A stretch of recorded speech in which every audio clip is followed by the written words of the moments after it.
ওরা আপনার রিজিক, শোনেন এই জায়গাটা ভালো করে শোনেন, ওরা আপনার ভিতরে একটা টেনশন ঢুকিয়ে দিয়েছে, পরিবারের মাধ্যমে হোক আর সমাজের মাধ্যমে হোক,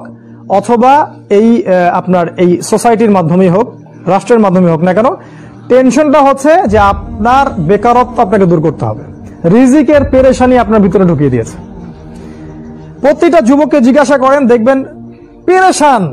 যে খাবো কি আর জীবনে করবোটা কি। দেখবেন মানে ভাবখানা এমন যে ও যদি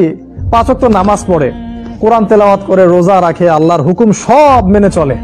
হ্যাঁ খুব মুত্তাকি মানুষ, পরেজগার মানুষ, কিন্তু বেচারা একটা ছোট মুদির দোকানে কাজ করে, বেচারা একটা ধরেন সবজি বিক্রি করে বা হালাল কোনো কাপড়ের ব্যবসা করে, ওর ভাবখানা এমন জীবনটাই নষ্ট হয়ে গেল, আমার জীবনে কিছুই করতে পারলাম না, কি করলাম জীবনে, নিজের পায়ে দাঁড়াতেই পারলাম না। এই যে কনসেপ্টটা মাথার মধ্যে ঢুকিয়ে দিয়েছে, এটা ওই পশ্চিমাদের থেকে আসছে আর কি, পশ্চিমা থেকে দেশে দেশে, এই দেশ থেকে গভর্নমেন্ট এবং সমাজের মাধ্যমে সব যুবকদের মাথায় মাথায় জীবনে প্রতিষ্ঠিত হতে হবে, দাঁড়াতে হবে। এর মাধ্যমে আপনি কি বোঝাচ্ছেন?